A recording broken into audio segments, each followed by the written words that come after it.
recording. Thank you. Okay. So yes, as I was saying, we're going to be starting with a little bit of torture. It's something that we've all had to do before, and we get it going from the beginning so that we can quickly act on it. And it's going to be present yourself in one sentence. So just try to say something relevant about yourself in one sentence. I know it's torture, it's going to get your heart beating. I'm sorry in advance. And don't worry, we're just here to have fun. So who wants to start? Tough one, huh? I can go. I mean, okay, please go, Ariel. I guess yeah. Well, ex baritone tended to be early music aficionado. Yeah. Awesome. Composer from time to time. That's it. Thank you for that. Who's next? Susie. Well, since you said he's an early music aficionado, I thought I should go next. Good segue. Yeah, good segue. Music lover, singer, lots of different styles, but early music is probably the one that is closest to my heart. And very interested in this topic. It has led my entire life choices. Thank you so much for joining us today. It's quite an honor to have you with us. Pleasure. Who wants to go next? It's only a few words.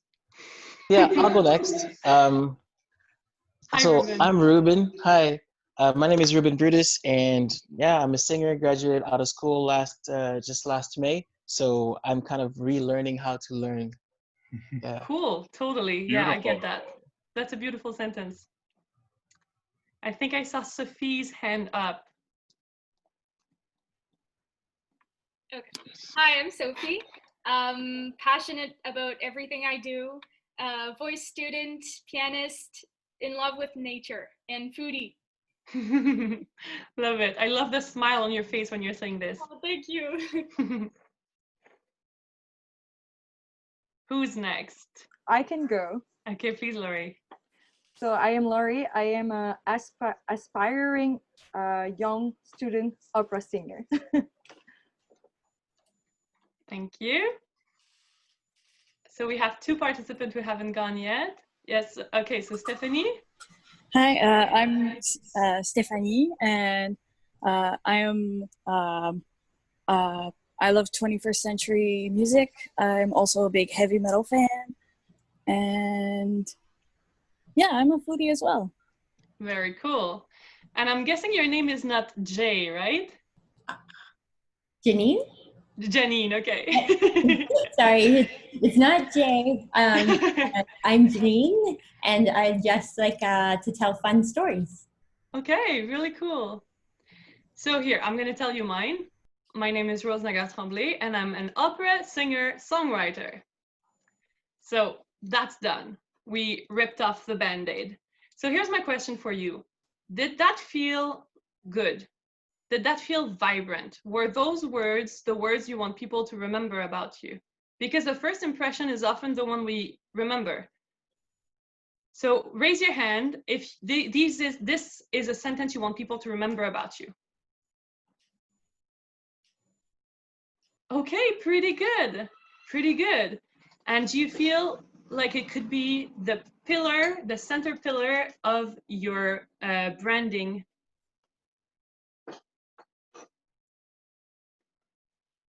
Not yet. Not so sure, huh? It's a work in progress. So absolutely, yeah. I've been defining my artistic identity for the last 2 years, I'd say, and having mostly worked as a cultural worker in the last year and a half. So being on the other side of the curtain in a way. Helps you rethink things. Yeah, it's like because I'm constantly sharing stuff with actors, comedians, clowns. You were talking about clowns, yeah, dancers.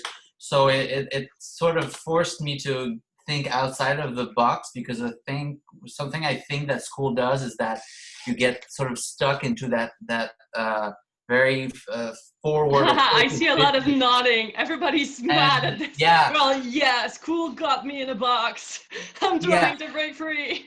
But in a way, it's true. Like it's normal because there are currents of thoughts and thinking currents, and but being on the other side sort of forced me to broaden my horizons, and also working on a vocal transition has made me sort of think about all these things, and that's a question that I'm still asking myself every day. And I think it's a question we're going to be asking ourselves our whole life. The one question I'm asking about, okay, I might want to rephrase what I said. Are those words vibrant today? Are those words representative of who you feel like you are today and what you want to portray to this group of people as the way you are feeling right now? I think that would be, according also to what you said, that would be a more relevant way of asking my question. And then you also bring me to talk about one of my philosophy as to what comes to branding and all written material, is that I don't think we should write about what we think we are, because this is too static. I think we should write about what we want to become. And this is what I'm going to try to bring in the conversation today, is we are going to try to set our goals based on very clear indication that we can identify within ourselves, the way we react to things and the way we've been behaving so far. So yes, we are going to analyze past behaviors and past experience, but this is not to portray you and put you in a new box. I don't want to break free from the school box and get into a new little tiny box that you're going to feel imprisoned in like 2 days. I want us to just open this way of thinking about becoming instead of being. Okay, so I have a sheet to remind myself of where we are. Intro is done. So yeah, so what I just told you, that I'm an opera singer songwriter, this is what I call my catchphrase. And my catchphrase change all the time, but it's a go-to sentence that I can open any interview with, or job interview, or even if I'm just asked to comment about something, I'm just gonna open and say, hi, my name is Naggar Tremblay, I'm an opera singer-songwriter, and then if people ask me a question about it, I'm like, yes, this is a little bit of a weird title, and here's why I present myself like that. But it's catchy, and it's vibrant. So whenever I see it or tell it, I feel like myself. And this, if we can leave with anything today, I would love for you all to feel like you have this catchphrase. Okay, so now let's go to my second point, which is our industry is upside down where it comes to motivation and mental health. So who here has ever considered the difference between intrinsic and extrinsic motivation and why it matters as a performer or as a human being? Okay, I see Ariel has his hand up. Maybe we could hear from someone who hasn't spoken yet. I think, Laurie, you have something to say about that too? Yeah, I actually had a course about this at the university. So awesome. Yeah, for me, it was a problem at the beginning. I really had to have a lot of extrinsic. I don't remember exactly. Extrinsic. Yeah. Yeah. Okay. Motivation from the outside, because I had a hard time with that, and the more I connect with my true feelings, the more what I do is me and is interesting, I think. Mm-hmm, mm-hmm. Mm-hmm. Absolutely. Well, let me tell you something. You're not the only one who has struggled with this. I think we were raised in order to struggle with this, especially as performers, because I don't know about you, who started music during their first years of childhood, or music or performing? Like it could be dance, acting, let's say somewhere before 10 years old, somewhere before 15 years old. Yeah, I think Laurie, when did you start? I think you're the only one who didn't raise their hand. I started music at like 19. Okay, and so what brought you to music? I always loved to sing, but like at home. Okay, but you would sing. Yeah, but like just when I listen to music, like not Okay, you wouldn't sing in front of people. No.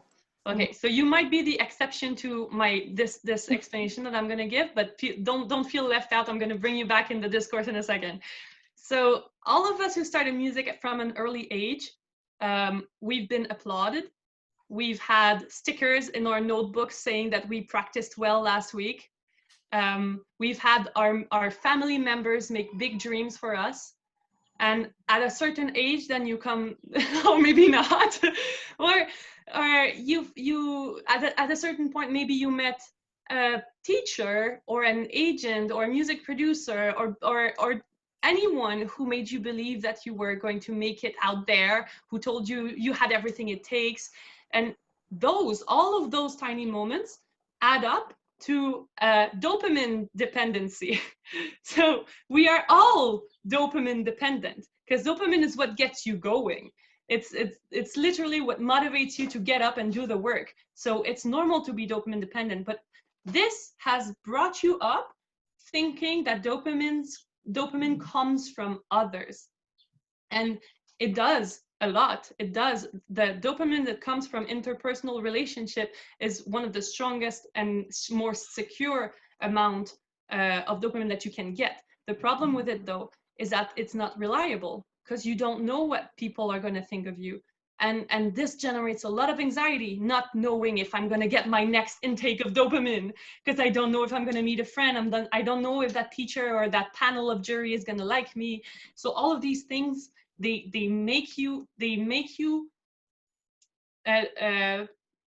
hold the power out of your hands.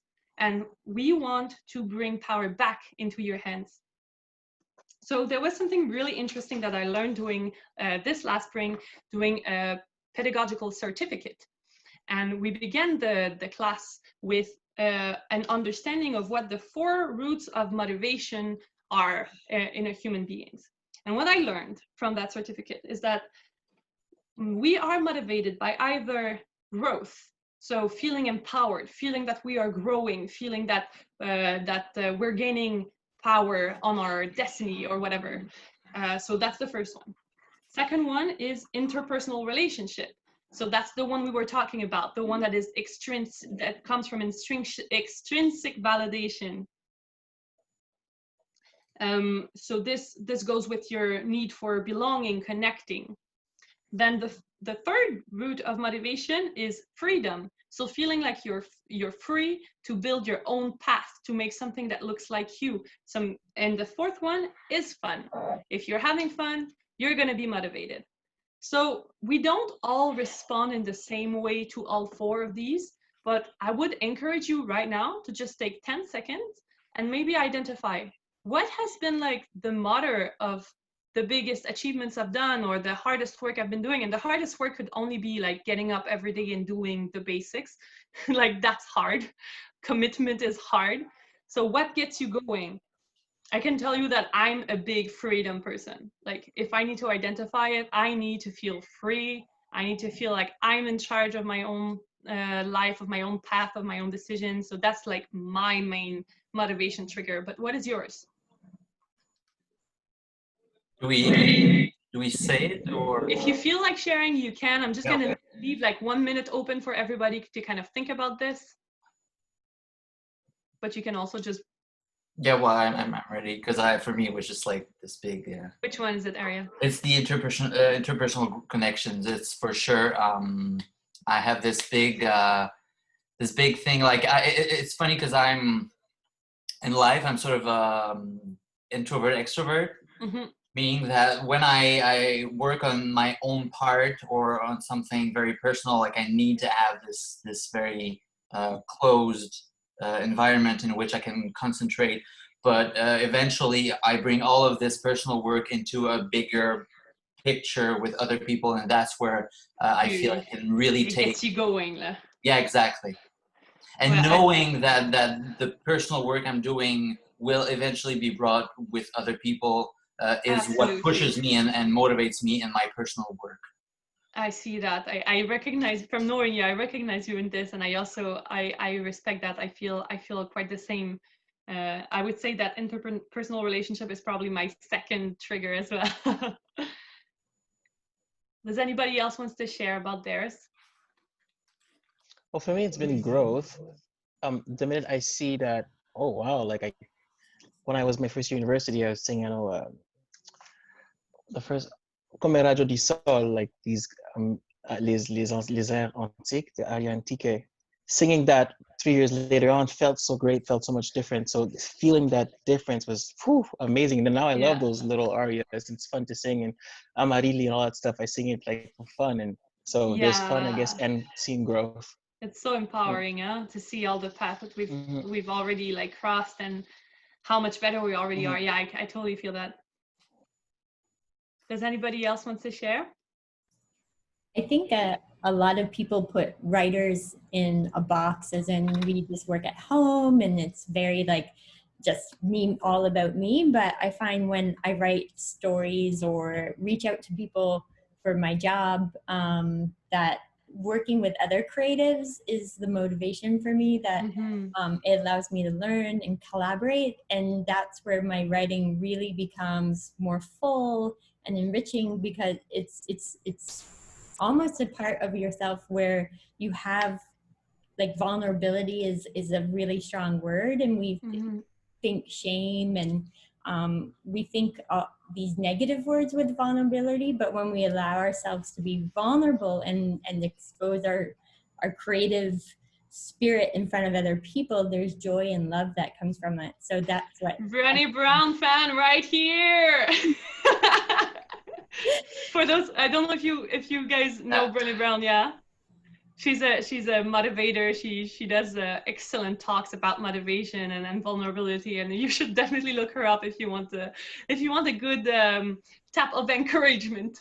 or her way to deal with shame and absolutely. No, I think she's really important in our work field and just in life in general. What's the name? Brené Brown? Brené. Can someone can we type it? I'm gonna type it in the chat. The comments, cool. I think it's 2 E's at the end. Yep, like this. Right? Brenee. Yeah. Brown. Yeah. Okay. Cool. There. Yeah. Thank you, Ariel. Brené, I made a typo, but yeah. So what I would just want to bring your awareness to with those 4 roots of motivation is that a lot of us are going to answer interpersonal relationship, and that's normal because this is probably the strongest for all human beings. And there was this Harvard study, I don't know if you've heard of it, but they like studied a bunch of people in order to figure out like what was the key to happiness and to health and to and so they followed people throughout like their life basically, and the people who grew up grew old the healthiest and the happiest were people who all had in common that they had satisfying relationships in their lives. So they felt like they could talk and they could grow with people around them. So I think there's something to be reassured by, is that it's normal and we don't want to shy away from our desire to connect with each other. The one thing I want to bring your awareness to is that it shouldn't, or it's really difficult if you only rely on that, because just right now we're self-isolating. Like all of us, all human beings who were purely dependent on interpersonal relationships for their motivation are crashing right now. You're just not getting your dopamine intake. Basic science, you need it. So I would strongly encourage you to figure out if this is your first one, or if you feel like it's the only one, try to see what would be the one that is shyly kind of behind it and just showing its first light, and try to just take care of it. Just let it bloom, just so if you realize, for example, that growth is something that, oh yeah, this is actually quite exciting, well, maybe you need to make like a growth journal every day. And you need to see, okay, I need to acknowledge for myself, I've been doing this and this and this, and I feel strong about this. And if in the other way it's freedom, well, maybe you need a dream journal. You need to dream big. You need to open your mind. You need to feel like you're free to plan ahead and beyond your current situation. And if you feel like, well, I've been able to have fun in my life, then just identify what those fun things were. Like that's what I tell to my voice students when they tell me I can't practice. So kids are awesome for that. If I ask them, have you practiced this week? They'll say, no, I didn't. I'm like, okay, why? I didn't wanna. So then I just tell them, okay, what's the most fun you've had in the singing class? And then they'll identify this one activity, and I'll tell them, okay, this week, every day, just try to do this one thing. If you can do this one thing and have fun, I'm going to be happy with it. You know, you just try to build on the fun so that it becomes more powerful, a motivational tool. Okay, segue. Another really cool thinker is Irvin Yalom. I don't know if you've heard that name. I'm going to also type it in the chat. So Irvin Yalom. I got his name from my roommate who studies sexology, and he's a psychotherapist of the existential line, and he writes incredible books. Like he's an amazing writer, fiction and nonfiction. So the one that I'm referring to today is called The Art of Therapy. So it talks about like how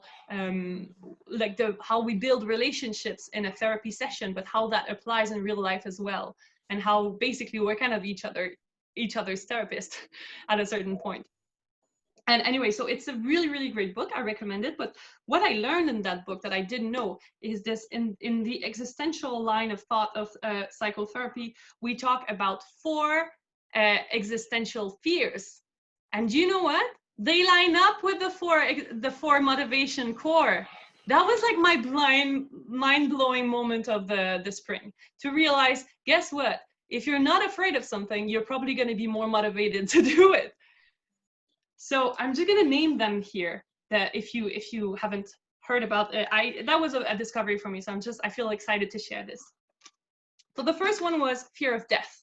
I think that's one we all have. Like, who hasn't fallen asleep at night wondering if they're going to wake up in the morning? I don't know for you. I fall asleep like that very often.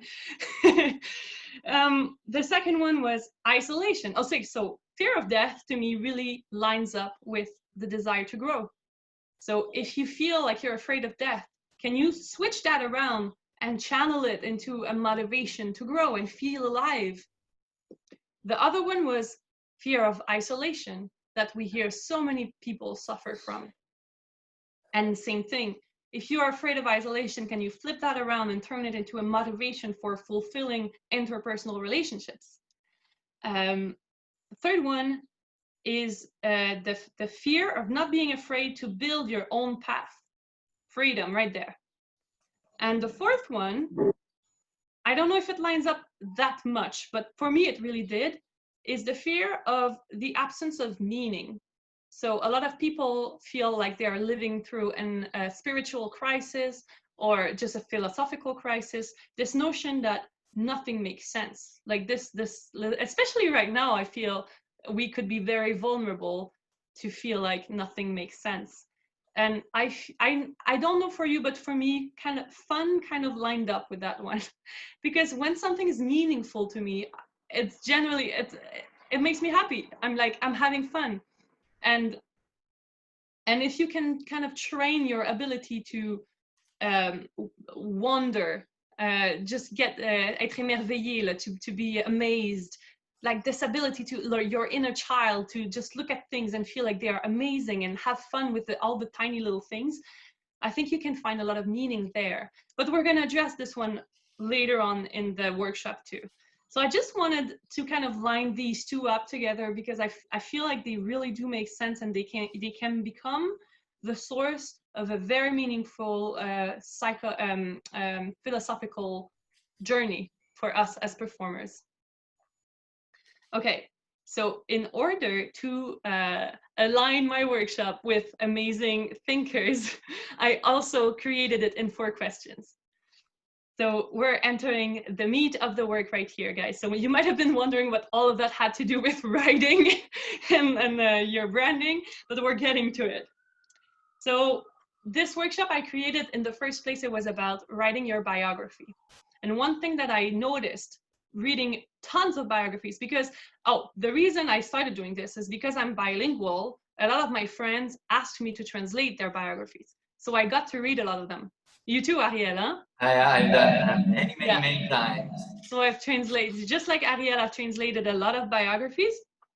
And that got me thinking, what I see when I read a biography is mostly a long list of external validation. That's basically what you read. It's like, this person and that person have told me that I was important. This price and that contract has told me that I was talented. And this and this and this has told me that I had value. So here, I have value. But nobody believes it. Nobody, when they write their biography, whenever I've had a friend send me their bio, they always, oh, I hate doing that crap. This is like, so, this doesn't make any sense. It's not vibrant.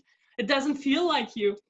And then at some point, I had a friend come to, boring to read too, yeah, very true. I had a friend come to a concert I did, I think 2 years ago.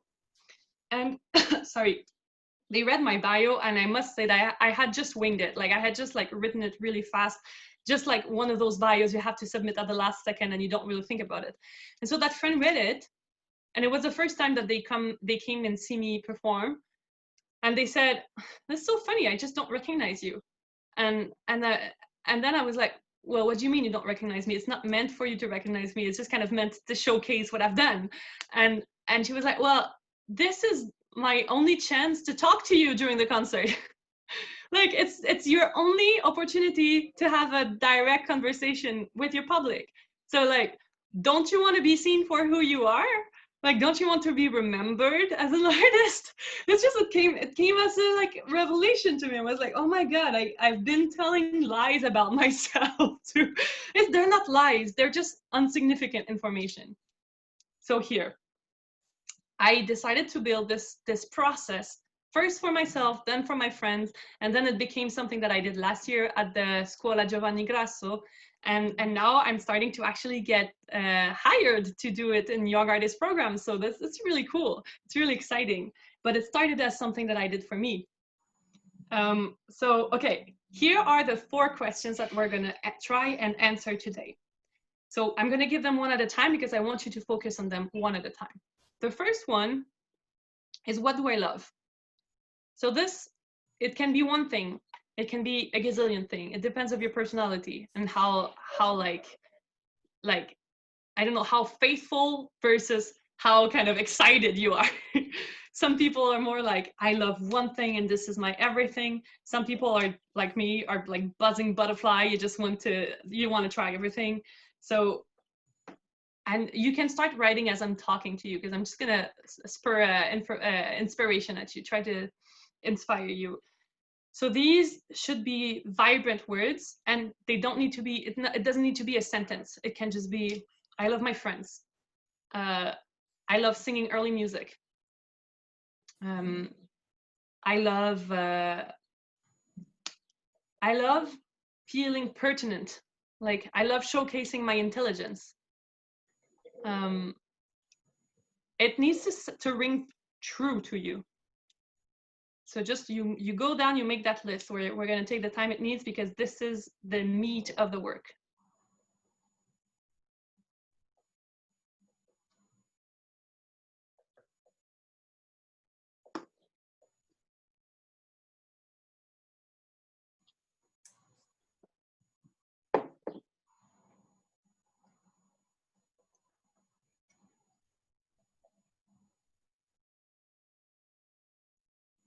Sometimes this can be a scary question when you feel like you've been pulled away from yourself for a little while. So I think one thing you can turn that around, one way you can turn that around is to think, what do I admire within others? Because if you feel like you're not able to see yourself clearly right now, it happens. I've been there, like it happens. At least when you admire something, it's probably because somewhere within you have it.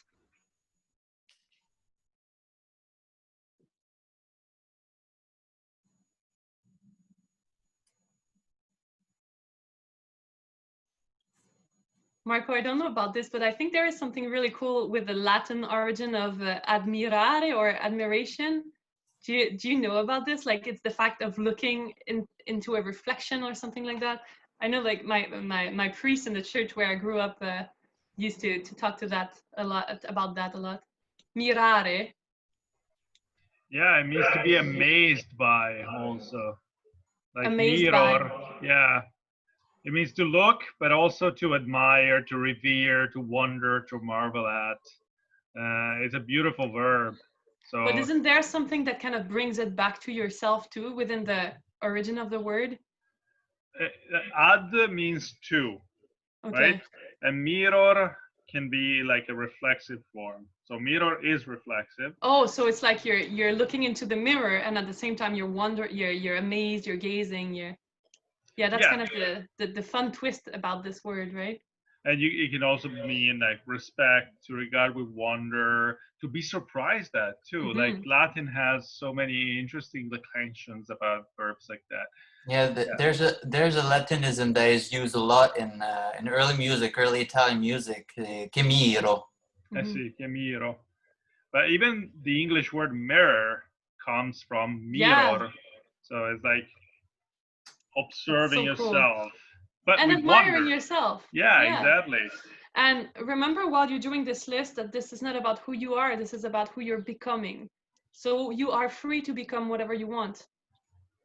And if it's something you don't maybe love right now, but you feel like you really do want to love, well, you can build that. Anything is possible.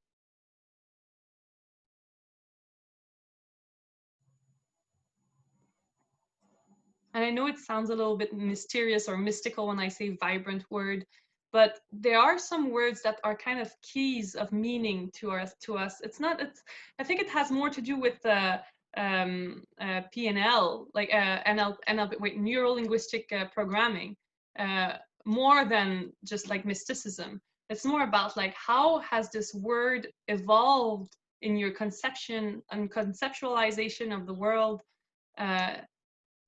in order to make it so resonant.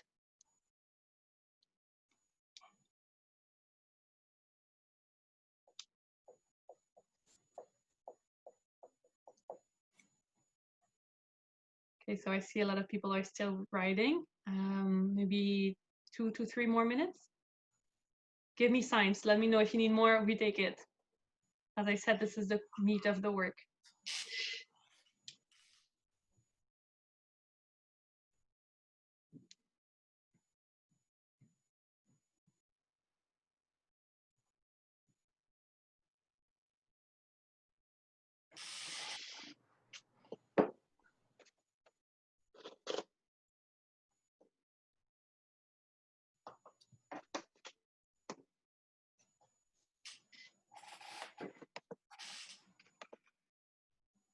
I also put in the chat, there's this link is to a blog that I found really interesting. It's about how to take control of your dopamine income, basically. So it gives you a lot of ideas of how to boost your dopamine on an everyday life. And as people who are trying to accomplish wonders, I think we need all the motivation we can get. So I would recommend this as it's a cool read.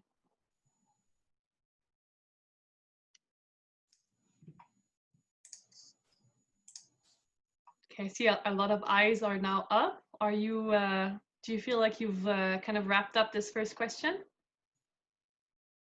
Okay, so I'm gonna give you the second one, which is, what am I good at? And now this is a hard one, and this is the only question where I'm gonna allow external validation to come and play, because this is still an industry where we need to please people. We need to, we need to have people hire us. And so,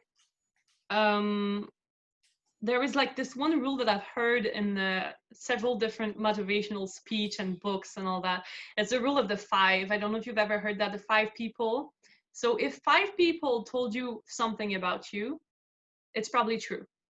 So if 5 people have told you like you had the perfect voice for forêt or like for French melody, just take it and put it in your pocket. You don't need to prove it anymore. It's there. Because we have a hard time as artists and as like sensitive human being to kind of claim a talent or a skill that we've worked hard to accomplish, or maybe that came naturally to us, because sometimes it's also the case. It's hard to claim it and take it as our own. We're all so insecure and we also want to improve and grow, but some things you already have. So what are you good at? Like, I'm super good at selling stuff. Like I'm taking a, I'm taking what is that, coaching? I'm coaching with someone right now for building an enterprise, a business. And as the coachings are going along, like I can see when my coach is suddenly he wants to take all of the classes I give. It's like I'm really good at selling them. This is my talent. I'm a good seller. So what you're good at can be about music. It can be about writing. It can be about like, are you like super efficient at answering emails? Like some people are like that. They get it done. It's like I would say like the coordinator and Chantal Lambert at the Atelier Lyrique, like the director and the coordinator, they are insane. They are so on top of their games with email. I can't believe this. It's like always, you send them something, it gets back to you in a second, and with all the information you need, it's crazy. So are you this kind of resourceful person who can gather information really quickly? Are you good at learning languages? Are you a good teacher? Is that what you were writing, Susie?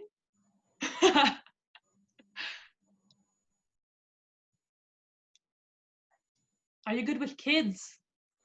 Are you good to vulgarize, to explain something in a simple way? To simplify. To simplify, yeah. So are you going to be a good artistic mediator one time?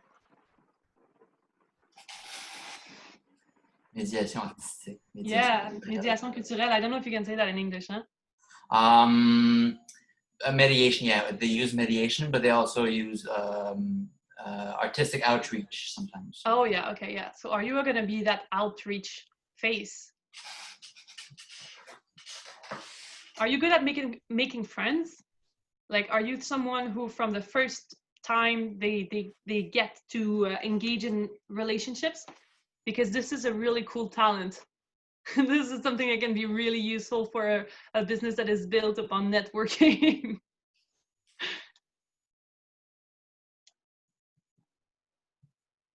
What have your parents told you when you were kids? Like, what was the thing? Oh, you're so good at this. That came naturally. It was like the first thing. Storytelling.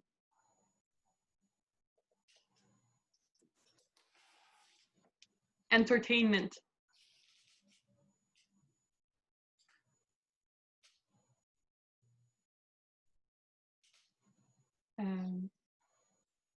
Make people happy. Like, are you someone who can bring joy in people's lives? Are you a good therapist? Are people going to want to confide in you? Are you a good listener?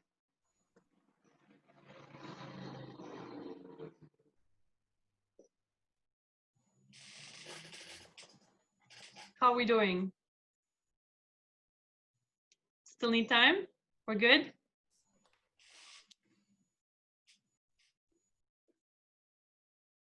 Should I give the next one? I'm not sure if I'm reading you guys correctly. Go ahead. Okay, so the next one is, what can I sell? So look around. So one way of seeing this is, what have you been able to sell so far? So what have you been paid to do, basically? This question is really about what is going to support your career, because this career is crazy expensive. Like, I don't know if you've read this article that was so depressing. It came out in the States, and it said that to launch a classical singer career in the States, it costs minimally $100,000. So just to get to the starting point where you can begin to make money, you have to spend $100,000 in the States. We're lucky to be in Canada. But still, it's expensive. So what will bring the money in?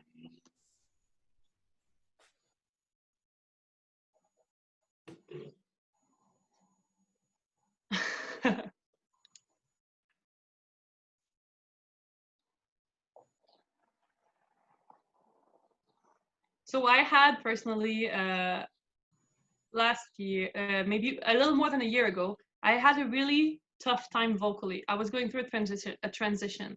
My voice went bigger, basically. And for 6 months, it was really hard for me to perform.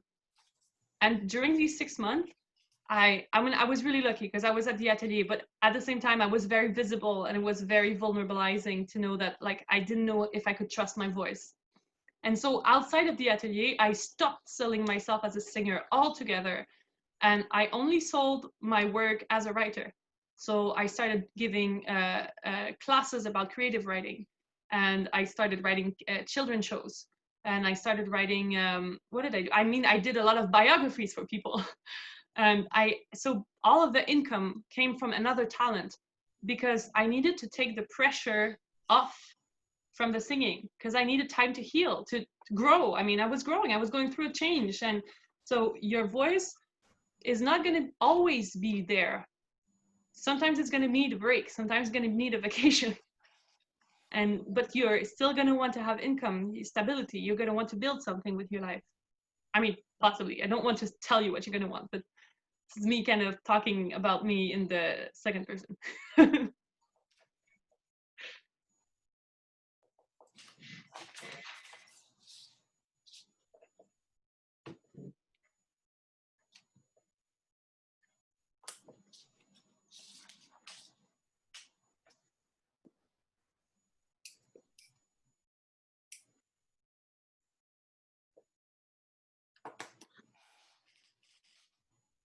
You can also look at someone that has a job you find is really cool, like someone who's like, I can personally, I can definitely say that about Suzy. Like, you have the kind of career that I find really cool. And so I would, but we're not singing the same rep. But for myself as a mezzo, I could try to find someone who has this kind of position in the market, and see where are they at. Are they going to need help anytime soon? You know, like, is their voice changing? Are they going to leave a hole in the market?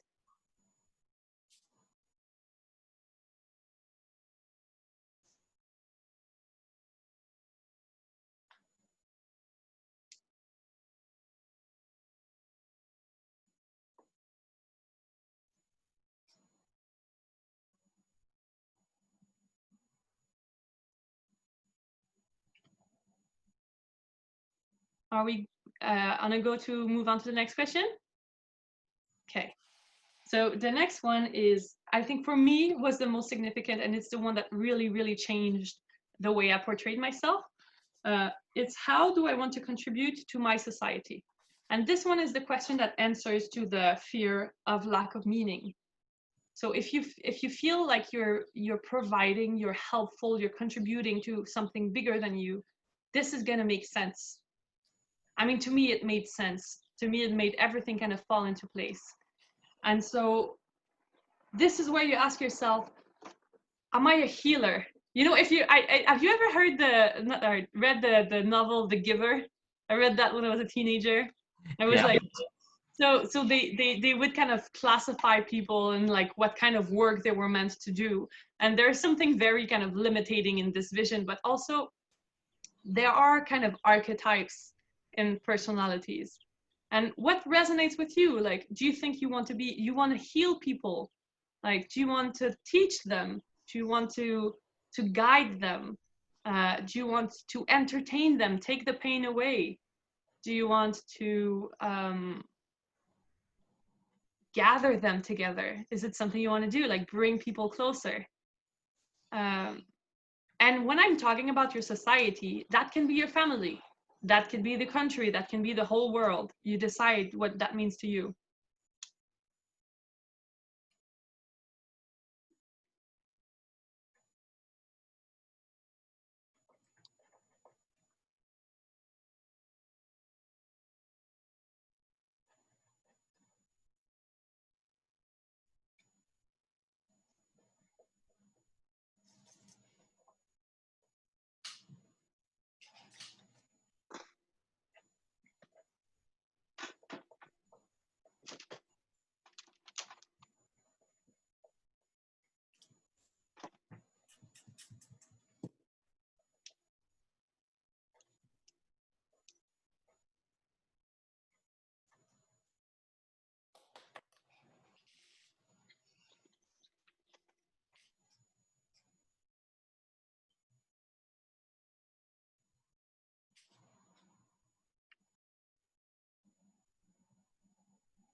Does everybody have kind of a list? This is gonna evolve anyways. You might want to do it again tomorrow. Okay. So how do you guys feel? Do you need a break, or do we move on to kind of the next phase of this process? We're good? Okay, so going on. So what we're going to do is read through the list, and as you read through it, you're going to try to identify categories. So I would recommend you start with the first list. And then if the first thing you said was, I don't know, let's say I'm doing it myself. I love writing songs. I love composing. I love, let's say that the first three things I see, I could wrap up under the name of creativity or creation. And so that creates a first category. And as you go down, other categories will emerge.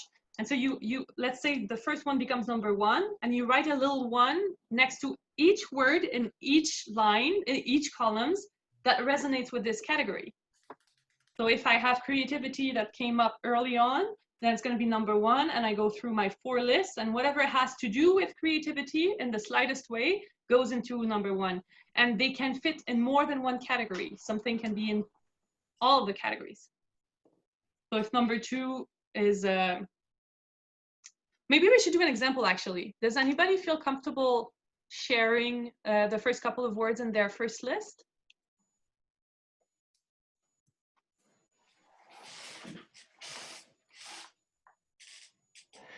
So I'm asking myself, is it going to be me again sharing? Come on, guys.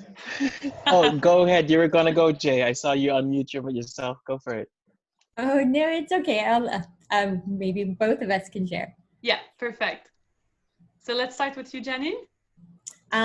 Well, it was interesting when I started writing out, because as you were talking about admiring, because I started my list out as just, I wrote words rather than sentence. And the first one, what do I love? I love life. So that was, I just love full, rich, as you know, I'm just one of those people that people describe you as, oh, you're just so open, love, happiness, joy, like all these words came out, openness, learning, positivity. And then when I was thinking, when you were talking about what do you admire, I admire talent in teachers.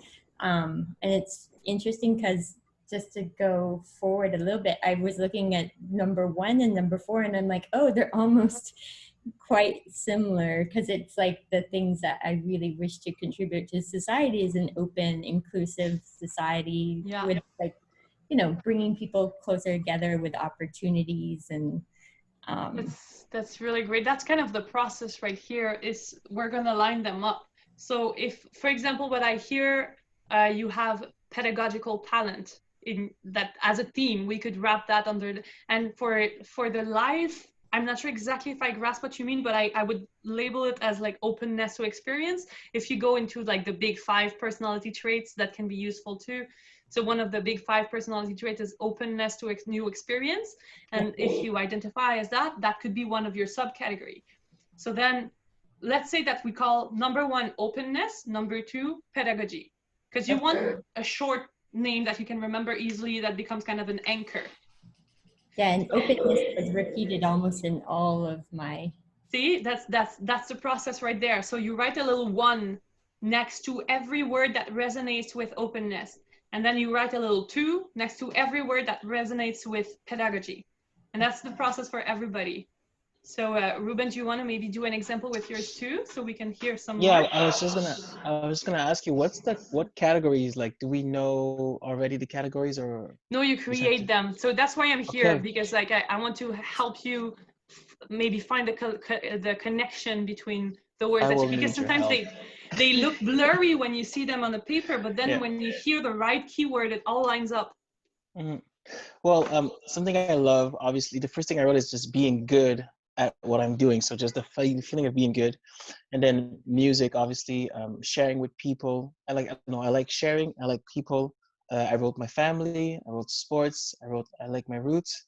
And then singing and having fun are the main things that I wrote down. And then when you said admiring in others, I kind of reread my list, and pretty much it kind of lines up. It's coherent, huh? That's amazing. So one thing, the first thing you said was like you love being good. And if I refer again to the big 5 personality traits, because I think this can be really useful in this under these circumstances, that would kind of fall into conscientiousness. So people who are conscientious, they tend to, they are perfectionists. They want to be good. They want to achieve. They are people who are hard worker, dedicated. And so that would kind of line up with music and art and sports, because you mentioned both in the love. I don't know if conscientiousness resonates with you. Yeah, just never. Yeah, it makes a lot of sense. Definitely, I'm somebody who will work and like nonstop until I'm the best at what I'm doing, especially if I'm like, you know, supposed to be the best at because I get the job or because I got hired. So out of being the best at something. Yeah, totally. Yeah. So conscientiousness, perfectionism. So we need to stop being afraid of these things. That this, like I've heard so many times, like I'm too perfectionist, it holds me back. Like don't. Okay, so here's my 2 cents. Don't try to fix something that is working. If perfectionism has been working for you, like invest in it. See how, because this comes naturally to you. You are a perfectionist. So see where that perfectionism can take you, you know? I recently saw a conference. I want to share that with you because this is exactly please what go we're ahead. talking about. I've been I saw a conference actually about self-sabotage, so self-sabotaging, and the 4 main types are perfectionism, procrastination, inner critic, and the fear of self-promotion. So about the perfectionism, the thing like within the good practice is mostly to remember that imperfect work is a part of the process of growing and improving. And that something that we need to remember is actually to show people our work, whether it's not finished. Absolutely. It's very important to do that because otherwise we tend to start creating or start growing within a vacuum, which is not which it has its own limits because it's self-imposed limits that we put on it because we don't think we can go beyond a certain point. Whereas when we share it with other people. Thanks for bringing that up. Yeah, I think that's a very important notion. And what I mean by writing your perfectionism, of course, is not to let it hold you back. It's not to let it like prevent you from trying stuff. It's actually live with it. Like it's part of you. Like I'm a very, very anxious person, but being this anxious, I'm really highly anxious, but being this anxious person has made me so resourceful. So I'm not trying to fight my anxiety anymore. I'm just trying to live with it. And because I'm so anxious, I'm also always very well prepared. And this is something people look for in this industry too. You know, so it's just don't fight so much with who you are and just can let it take you places that might not be so conventional. So I hear conscientiousness, and you were talking about friends and family too. So that would definitely be like something along the line of along the lines of extroversion or importance of interpersonal relationships. Yeah, absolutely. That resonates a lot. People and friendships. You were saying also just the idea of like being uniting people, bringing people together. That's a big part of me. So gatherer, you just like find the keyword, find the word that makes sense to you. Gatherer. You know? Okay. Yeah. Okay. Well, gather is a good word. Cool. Does anybody else wants to throw words at me and see if we can make sense of them together? I did a bit of the work already with the sort of categorizing everything. But you want to share what you came up with? Yeah, well, it's interesting because I went with a lot of your examples because that was fitting. You know, the pedagogy and creativity and conscientiousness. However, it's funny because I started with very vague things, and I realized that some people have put very, very specific things. That's something I'm not so good at finding, like literally like the specifics. Well, But go by I went, process of elimination. Yeah, but for example, I went with I love refinement, which is conscientiousness. Very vague. I put in creativity in a way because everything I do or everything I want to create has this sort of want for refinement. I also put I love authenticity. So as much as in the work I do as in the way I show myself to people or the way I love to interact with people. Yeah, yeah. So there was also the pedagogy, like I love teaching, explaining. This is something I've always been good at and I've always loved to do. Mm-hmm. And I went with something very, very broad, which is I love beauty. It's not broad. I mean, it's okay. It's you. If it's vibrant to you, if it makes sense to you, it's perfectly fine. And then I put something which I'm a bit ashamed of, but at the same time, I think it's a part of being a performer is I love attention. Don't be ashamed of it. We all do. Like, why would we be here?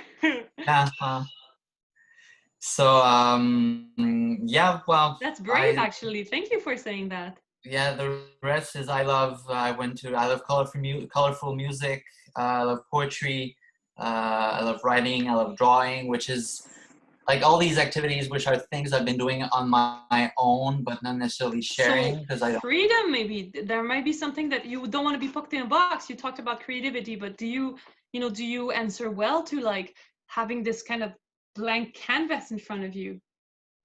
Nah, it's not so much. Not so much because sometimes I just can get overwhelmed with the amount of freedom. Totally. I think the idea of refinement comes into play there, where it gives me a sort of a frame in which I can play. This might be very academic. I hate this word. Academic. Yeah. Very academic, but I love this idea of codified things because it gives me a good frame into which I feel very free to do whatever I want within those rules. So yeah. Yeah, absolutely. I hear you. For me, so what you were saying got me thinking again about I read Nick 5, but I meant big 5 personality traits. So I don't know if any of you have ever taken the time, but there are a lot of tests online that allow you to test on the big 5 personality traits. And I think that it's really helpful in defining keywords. So I don't know if I can remember them by memory. Let's see. There is conscientiousness that we mentioned already, extroversion, neuroticism. So this is the propension to have bad feelings, basically, to feel anxious, to feel depressed. Like a lot of artists score super high on the neuroticism. What were the other two? Can someone help me out? They just don't come up to me right now. Is something with empathy. Like pleasing. So and open to experience. So we got them. So openness, being pleasing, and this is something that is dangerous. Okay, this is one that is really dangerous to us because we want to be liked, and because we want to be liked, we often go towards the trying to accommodate, to be kind, to be nice, to be polite. But the thing is that it's not necessarily real and authentic, and people respond to that.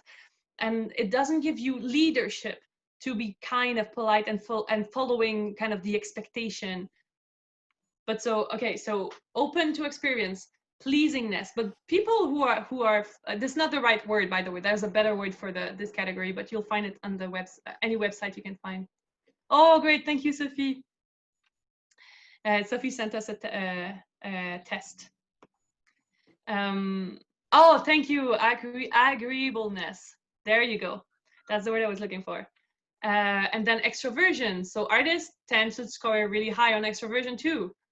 Conscientiousness. This is you being a perfectionist, you wanting to achieve refinement, you wanting to reach out for the best of the best.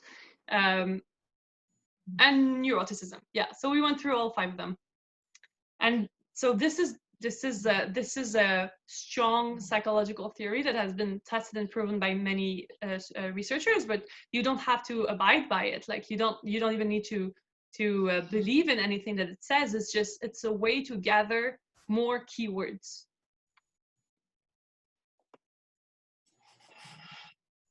Okay, So how's everybody doing? Are you starting to have 1, 2, 3 keywords, maybe 10 keywords?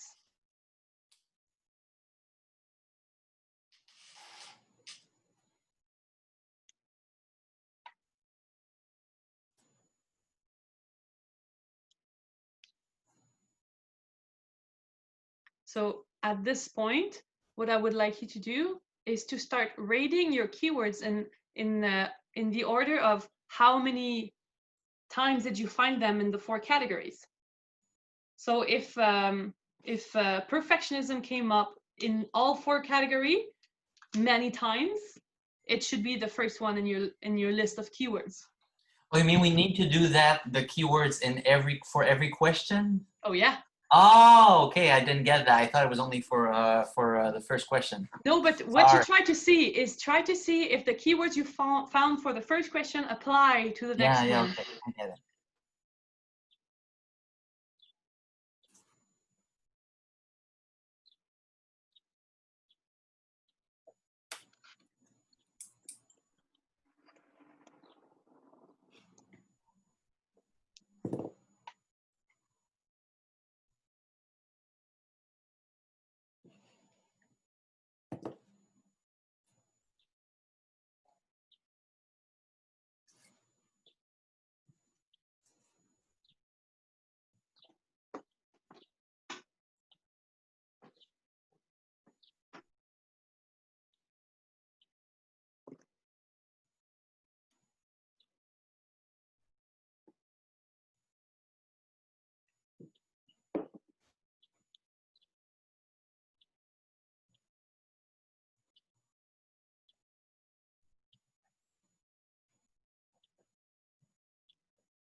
How's everybody doing?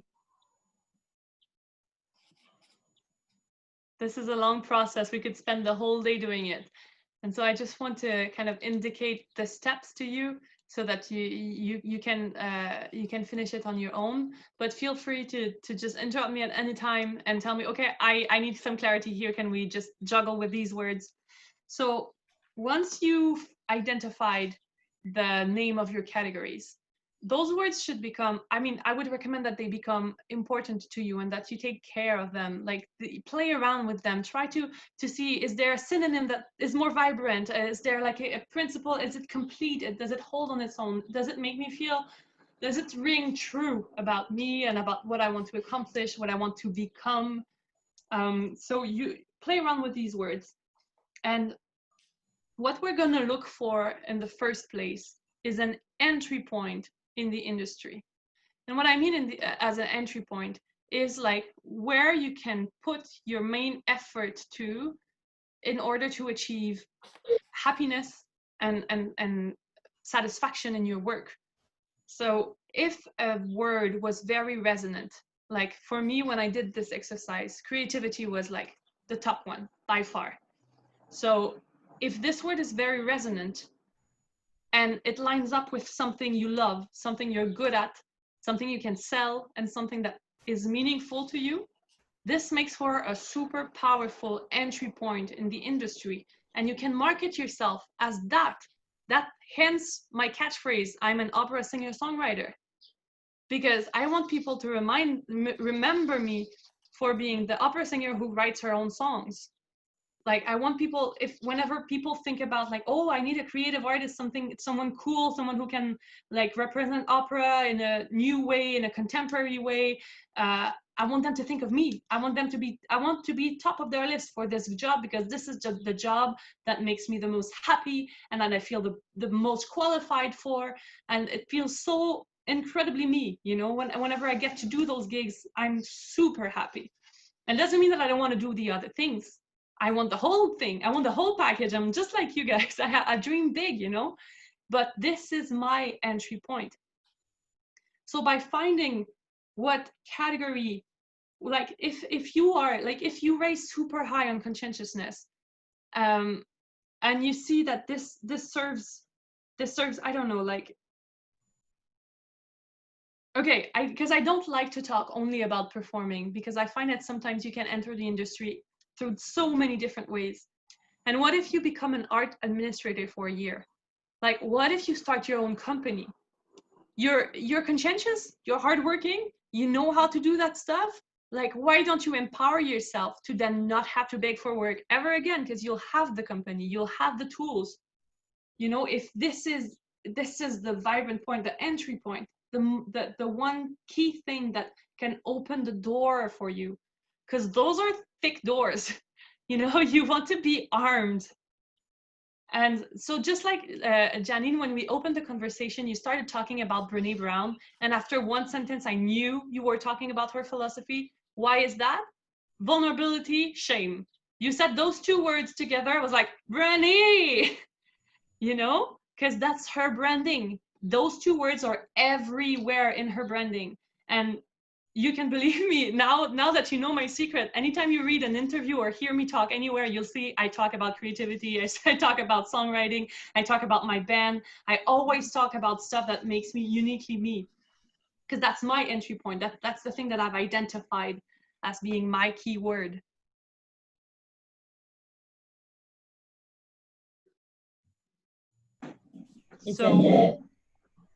Go, please go ahead. I was going to say that's a good point, because when I moved here to Montreal, I tried to break away from my career, which was quite negative. I was a stunt performer before, and it was a very negative world. And then I thought, well, if I want to create a positive, inclusive film set, which I've always dreamed of, somewhere where there was zero harassment policy, opportunity for diversity in women in leadership roles, I thought, well, I'll just create my own company, because it doesn't, like, it's still taking time in the film industry to change.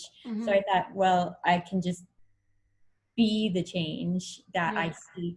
And then that's why I started my own company. And, you know, and from there it attracted, you know, people like CBC being like, oh, you're open and creative, and you know, encourage community. So that was the three big ones that they hired me on, basically. There you go. Yeah, that's amazing. My God, Janine, I just made the connection. Yeah, I jumped in on your seminar. I just understood. Because I'm doing a short video with Janine for the CBC, and she had mentioned on the phone, oh, that sounds like a really cool workshop. Is there some place? And I didn't realize that it was you. Yeah, I speak into the community in different facets. There you go. That's I really appreciate this opportunity, because it's great. Like I've taken so many classes in therapy and taken the Myers-Briggs test, and I'm like, well, I know I'm creative, like, obviously. But then when you said the two things, openness and then new experiences, I'm like, oh yeah, because I've lived all over the world. I've tried 8 million careers. I've tried everything. I'm always taking new classes. And then the pedagogical talents, many people keep telling me, oh, you should try teaching. And then it wasn't till this year that Oxford University invited me to guest lecture for their creative writing class. And I'm like, why me? You know, but I realize now in this class, it's like, oh, maybe there is something with teaching. I've never even considered it. Yeah. I feel exactly the same way. Well, thank you. Thank you for joining us today. It's really cool to have you and have your professional feedback. And Susie, it's the same thing. I mean, I was just thinking, like, it's really cool to see people who've undertaken this journey of trying to do things their own way. And this is what this is why actually what, like, Chiara, Valerio, Marco, Giancarlo, and I think that's what we all have in common. We truly do believe in creation and pedagogy, and we want to create community. And thank you for showing up today, because you are being part of this community. You're part of us trying to build something bigger than what we are. So, I mean, I'm just going to leave you with one last step. Yes, Susie, please. Oh, you're almost done. Sorry. No, I just want to say how wonderful it is, because it's true that I've done so many different things, just like Janine was saying, and pretty much always just from a coup de cœur, you know, just passion and jump into some project and some new thing, risk taker. But there comes a point where you really need to hone in and rein in your talents and brand them. And so it's really been fantastic, Rose. Oh, thank you. I really appreciate that. And so I'll just leave you with the final step of the workshop. Usually I take some more time to do it, but like on Zoom, I don't think it's a good idea for us to just stay there for 3 hours. I mean, this is work you can do on your own, and you can always come back to us. By the way, we hold a free Italian conversation class every Thursday morning. And so if you have any question, you know, we're a community. Even if you don't want, you come, you practice Italian a little bit, and during the break, you tell us about your bio, you know, it's like, we're all working at this together. So the last step, so you've identified your keywords. So we're gonna do a little bit like when you write an essay in school. This is gonna be like the format for your biography writing from now on, if you want to try this, okay? So you create a thesis with this keyword. So for example, I will tell you, Rose Naggar Tremblay is a vibrant creative artist of the Montreal scene. Let's say that's kind of my first thesis. And then I'm going to prove it. So how do I prove it? There comes the outside validation. There comes all the list of things that make sense with this sentence. But you see, so I'm not completely reinventing the way we present a biography, because the industry wouldn't buy that. They wouldn't buy you just talking about who you are and what you want, unfortunately. We need to change things gradually. So you start with your thesis. You say, I'm the creative artist you need to hire right now. That's like basically my thesis. Now I'm going to prove it. I'm going to say, this is proven by me being part of this production where I was creating a role and writing this show and like being part of this blah, blah, blah, and winning this prize. And here is a critique quote to prove it even furthermore. Okay, so, so you know how when you're writing an essay, you do it in 3 parts. You'll have a thesis, then you will explain a little bit, and then you'll prove it. You do the same thing for your bio. So thesis, I'm a creative artist. I'm just gonna wrap this up, Lauren, then you're right next. So thesis, I'm a creative artist. Explanation, I've been writing shows, songs, and I've been performing contemporary music. And proof, here are all of the shows I've done in the last few years that have kind of legitimized this process. Laurie. Yeah, sorry, I didn't want to cut you. No. So my question is, for young singers who don't have a lot of experiences, for example, for me, I don't have anyone who ever wrote a critic about me. So, absolutely, yeah. When I write my bio, like, I know things people said about me, like, okay, I know I have a beautiful timbre, things like this, but like just writing that like that, sometimes I feel like I don't know how to prove it after. Absolutely. I mean, we've all started somewhere, okay? So we've all had a bio at one point that was completely empty. And what would you rather have?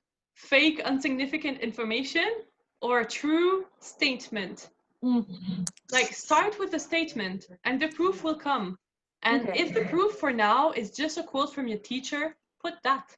Like, your teacher is recognized, your teacher has some kind of power in this industry. And then, like, I had a quote from Patrick Henson for a long time in my bio, because like he believed in me, he was a strong advocate for me, so I put that in my bio. And it doesn't matter if he was my teacher, you know. And the Yes, other thing, well, it's just something you said earlier that really struck with me.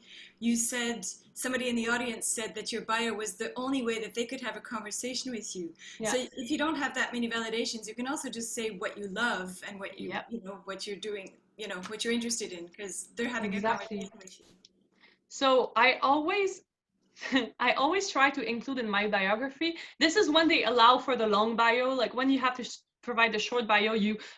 So when people ask me for my short bio now, I only give them the statement. I don't even prove it. I don't care. Like if they want proof, they can read my CV. But so when they ask me for my long bio, I always add at the end a paragraph that says what I want. It's not what I've done, it's what I want. And you can start by this, you know, this what. So I will say I've recently learned these roles and they're ready to perform.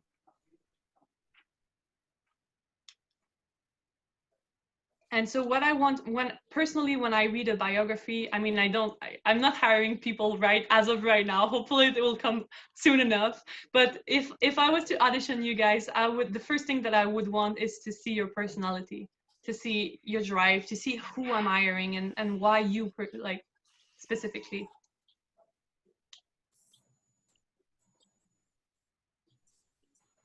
Sorry, I was reading Chiara's message. So Chiara has to go, but she was really happy to meet all of you.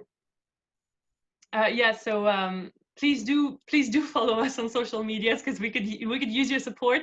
And just, you know, like come for the Thursday class if you want to practice your Italian.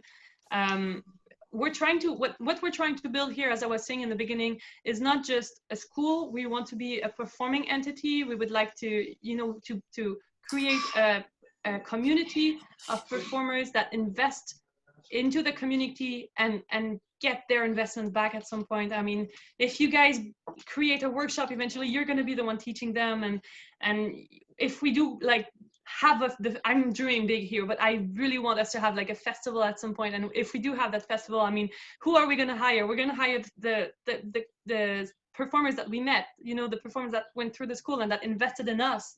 So this is all about like giving and giving back and working together. So I hope we can see you throughout the summer. We have a lot of wonderful workshops coming up this summer. Marco, if you want to come in, I think you do have the image of the workshop somewhere in your computer. So yeah, so we have playing with areas with Chiara and Valerio. Own your creative process. Both are given by Chiara and Valerio, where they're going to work about a new approach into your work with your areas and your own rep and your interpretation. And they are fantastic teachers, by the way.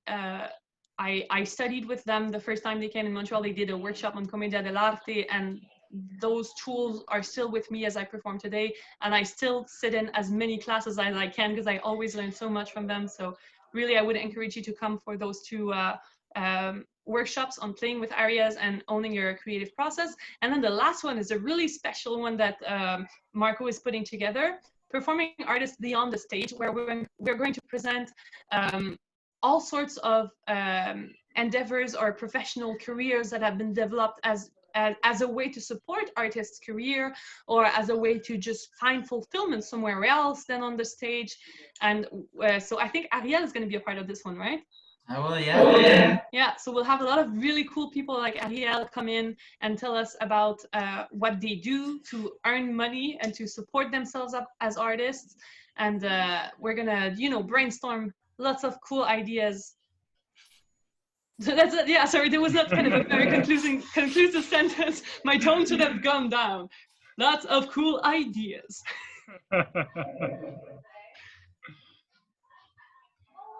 So any final questions? Marco's there if you want to come in with more informations. Absolutely. And remember, these are all free. These are all offered for the community because we really care about like building a stronger community. And we know that it's a tough moment for everyone in the world of performing arts.